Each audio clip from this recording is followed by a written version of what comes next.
नमस्कार दोस्तों, स्वागत है आप सभी का हमारे इस चैनल द अंशु वॉइस पर। दोस्तों, अगर आप भी अपनी लाइफ में कुछ नया सीखने की चाह रखते हैं तो इस चैनल को अभी सब्सक्राइब कर ले। दोस्तों, हिंदू धर्म में पितृपक्ष का महत्व बहुत अधिक होता है। पितृपक्ष के दौरान हमारे पूर्वज पितृलोक से धरती पर हमें मिलने के लिए आते हैं। हमारे द्वारा उनके लिए किए जाने वाले श्राद्ध तथा तर्पण, पिंडदान आदि कार्यों से वे संतुष्ट होकर हमें आशीर्वाद प्रदान करते हैं। प्रतिवर्ष पितृपक्ष भाद्रपद मास के शुक्ल पक्ष की पूर्णिमा तिथि से प्रारंभ होते हैं और आश्विन मास की अमावस्या को इनकी समाप्ति होती है। इसे सर्वपितृ अमावस्या कहा जाता है। पितृपक्ष के दिनों में मनुष्य को पितरों की संतुष्टि के लिए श्राद्ध कर्म तथा दान धर्म करने चाहिए। श्री कृष्ण कहते हैं, जिसमें मनुष्य को उसके पितरों का आशीर्वाद प्राप्त होता है, उसके कुल का गौरव सदैव ही बढ़ता है। ऐसा मनुष्य कभी दरिद्री नहीं रहता है। इस साल पितृपक्ष 29 सितंबर शुक्रवार के दिन प्रारंभ हो रहा है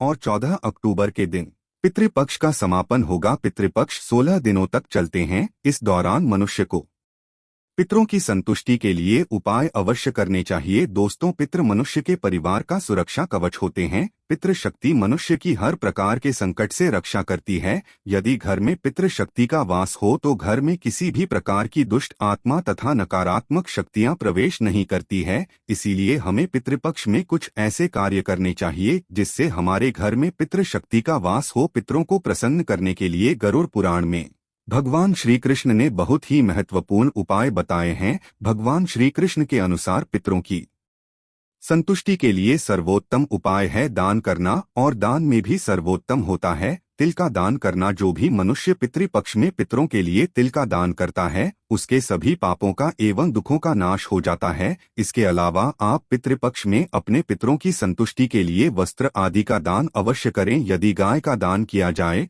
तो कई गुना अधिक फलों की प्राप्ति होती है। दोस्तों, हमारे प्राचीन धर्म ग्रंथों में गाय को एक अत्यंत महत्वपूर्ण और पवित्र पशु माना जाता है। शास्त्रों में गाय को माता कहा गया है और समस्त देवी देवता इनका पूजन करते हैं। गौ माता के शरीर में 35 कोटि देवी देवताओं का निवास होता है। गाय एक अत्यंत पवित्र, निर्मल, शांत, निष्पाप जीव है। ऋग्वेद में इसे संसार का पालन पोषण करने वाली कामधेनु माता कहा गया है। इसके दर्शन मात्र से मनुष्य के हजारों पाप नष्ट हो जाते हैं। इसीलिए कभी इस निष्पाप गौमाता पर अत्याचार नहीं करना चाहिए। गाय को कभी मारना नहीं चाहिए और कभी उन्हें कष्ट नहीं देने चाहिए। गाय को मारना शास्त्रों में सबसे बड़ा पाप माना गया है। दोस्तों, भगवान श्री कृष्ण को गायों से विशेष लगाव था। उन्हें गौमाता बहुत अधिक प्रिय थी। श्री कृष्ण के अनुसार गायों की सेवा करना ही सर्वश्रेष्ठ धर्म है। इससे बड़ा पुण्य का कार्य संसार में दूसरा कोई नहीं। कलयुग की भविष्यवाणी करते हुए भगवान श्री कृष्ण कहते हैं कि कलयुग में जब धर्म का लोप हो जाएगा,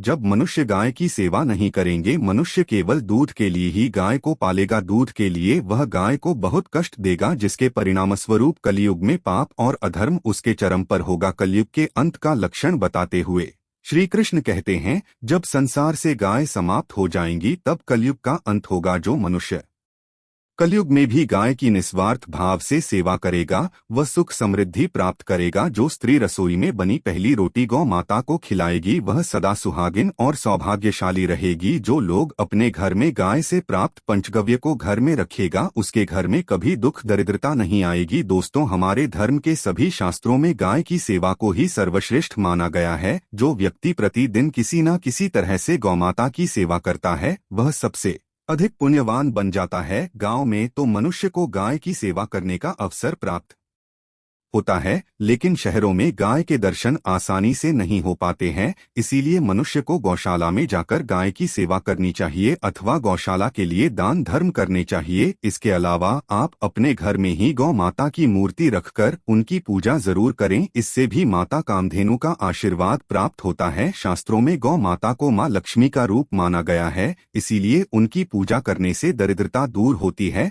प्राचीन काल से ही गौमाता की सेवा और संरक्षण करने की परंपरा चली आ रही है। कई ऋषि मुनि अपनी कुटिया में गायों का पालन करते थे तथा राजा महाराज गायों का दान करते थे। गायों के दान को सबसे बड़ा दान कहा गया है। गाय का दान करने से सभी जन्मों के पाप नष्ट हो जाते हैं और मनुष्य को मोक्ष की प्राप्ति होती है। आज हम आपको गौमाता के संबंध में बहुत ही महत्वपूर्ण बातें बताने जा रहे हैं। गाय की पूजा कैसे करनी चाहिए, गाय को कौन सी चीजें खिलाने से कौन सा फल मिलता है तथा गाय के किस अंग को स्पर्श करने से दरिद्रता दूर होती है आदि के बारे में हमारे शास्त्रों में बहुत ही महत्वपूर्ण ज्ञान दिया गया है। हमारी अत्यंत पूजनीय गौमाता के बारे में सभी को यह बातें अवश्य जान लेनी चाहिए। इससे आपके जीवन से सभी प्रकार के कष्ट दूर होंगे। दोस्तों, कई बार महिलाएं जाने अनजाने में गाय को कुछ चीजें खिला देती है जिससे मां लक्ष्मी क्रोधित हो जाती है। शास्त्रों में कहा गया है कि ये चीजें गाय को कभी नहीं खिलानी चाहिए, जिससे मनुष्य के जीवन में दुर्भाग्य आता है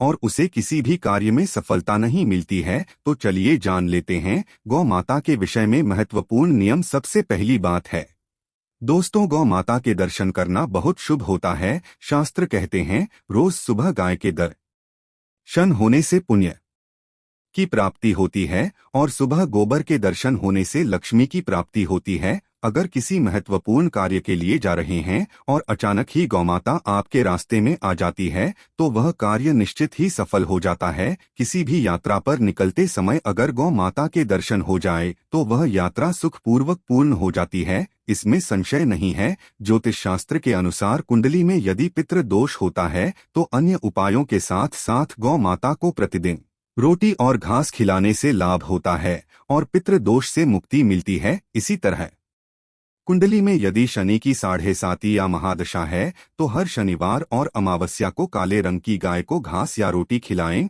और उसकी पूजा करें। इससे शनि दोष कम होता है। गौमूत्र यानी कि गाय का मूत्र बहुत ही उपयोगी, पवित्र और स्वास्थ्य की दृष्टि से अत्यंत हितकारी होता है। आध्यात्मिक दृष्टि से तो गौमूत्र का महत्व है ही, साथ ही वैज्ञानिक और स्वास्थ्य की दृष्टि से भी गौमूत्र के बहुत से लाभ बताए गए हैं। गौमूत्र में बहुत से खनिज पदार्थ और स्वास्थ्यवर्धक तत्व होते हैं जो हमारे शरीर की शुद्धि करते हैं और बहुत से रोगों से भी बचाते हैं। साथ ही गौमूत्र छिड़कने से वातावरण में शुद्धता और पवित्रता व्याप्त हो जाती है। इसीलिए हमारे शास्त्रों में शरीर को निरोगी रखने के लिए प्रतिदिन गौमूत्र का सेवन करने तथा घर में गौमूत्र छिड़कने के लिए कहा गया। कुंडली में शुक्र ग्रह की स्थिति को मजबूत करने के लिए ज्योतिष शास्त्र के अनुसार सुबह के भोजन में सबसे पहली रोटी निकालकर एक सफेद गाय को खिलाना शुभ माना जाता है। अगर आपकी कुंडली में बुध ग्रह कमजोर है या आपको किसी कारण इसके दुष्प्रभाव झेलने पड़ रहे हैं तो हर बुधवार के दिन गाय को हरा चारा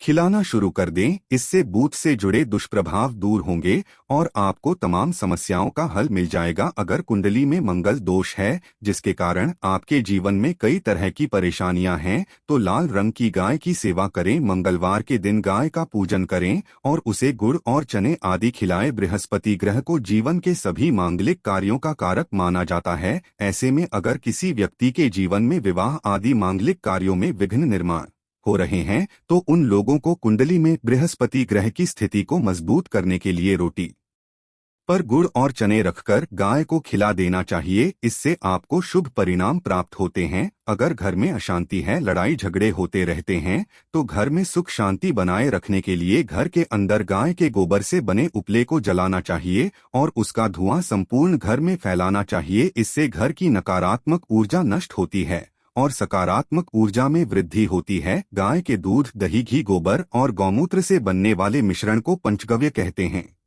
पंचगव्य को पापनाशक कहा जाता है और हिंदुओं की एक धार्मिक विधि प्रायश्चित करने में इसका उपयोग किया जाता है। पंचगव्य को बनाने वाली सभी वस्तुएं अत्यंत उपयोगी होती है जो स्वास्थ्य के लिए लाभदायक तो है ही, साथ ही औषधीय गुणों से भी भरपूर है। दोस्तों, अगर आपके द्वार पर गौ माता आती है तो उसे बिना रोटी खिलाए जाने मत देना, नहीं तो आपको दुर्भाग्य का सामना करना पड़ेगा, क्योंकि जिसके द्वार से गाय बिना कुछ प्राप्त किए लौट जाती है उसके घर से लक्ष्मी भी चली जाती है। प्रत्येक स्त्री को प्रतिदिन गाय के लिए एक रोटी बनानी चाहिए और प्रेम से गौ माता को खिलानी चाहिए। इससे गौ माता का आशीर्वाद प्राप्त होता है और मन की इच्छाएं पूर्ण होती है। कुछ लोग गौ माता को बासी भोजन अथवा जूठन खिला देते हैं। इसे शास्त्रों में पाप माना गया है। आप किसी अन्य पशुओं को खिला सकते हैं, लेकिन गाय को कभी झूठ नहीं खिलाना चाहिए। भूख लगने के कारण गौमाता उस अन्न को ग्रहण तो कर लेती है, लेकिन इसका पाप उस व्यक्ति को लगता है जो गौमाता को ऐसा बासी भोजन खिलाता है। गाय एक शाकाहारी और पवित्र पशु है,